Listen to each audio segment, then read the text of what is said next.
ముందుగా చిన్న కొబ్బరి ముక్కలని మిక్సీలో వేసి సన్నగా తురుముకోవాలి. తర్వాత కొంచెం తగినంత బెల్లం వేసి దాంట్లో లైట్‌గా వాటర్ యాడ్ చేయాలి. 2 స్పూన్స్ వాటర్ యాడ్ చేసి బెల్లంనంతా బాగా కరిగించాలి. మీన్‌వైల్ మీరు మిక్సీకి గ్రైండ్ చేసేటప్పుడు వాటర్ అనేది యాడ్ చేయొద్దు కొబ్బరిలో.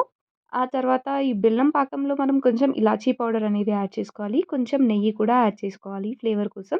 నెయ్యి అయితే మీకు తగినంత ఎక్కువ తినే వాళ్ళైతే కొంచెం ఎక్కువ యాడ్ చేసుకోవచ్చు. చూడండి నేను చూపిస్తున్నాను కదా! ఇలా పాకం వచ్చిన తర్వాత ఇందాక తురుముకున్న బెల్లం ఉంటుంది కదా! ఆ బెల్లం అనేది ఏసి బాగా కలుపుతూ ఉండాలి. కలుపుతూ ఉండంగా మెల్లగా దాంట్లో నుంచే వాటరొస్తాయి. మళ్ళీ మీరు వాటర్ అసలు యాడ్ చేయొద్దు దాంట్లో అంటుకుంటుందని. సో, దాని బదులు మీరు నెయ్యి యాడ్ చేసుకోవచ్చు అక్కడికి. నెయ్యి యాడ్ చేసిన తర్వాత ఇలా కలుపుతూ ఉండాలి. ఒక 5 మినిట్స్ వరకే అలా చేస్తే అంతే రెడీ అయిపోతుంది హల్వా అనేది. కింద మాత్రం అంటుకోకుండా చూసుకొని బాగా కలపాలి. Like, share and subscribe. చిటుకుటే లడ్డు అనేది రెడీ అయిపోతుంది.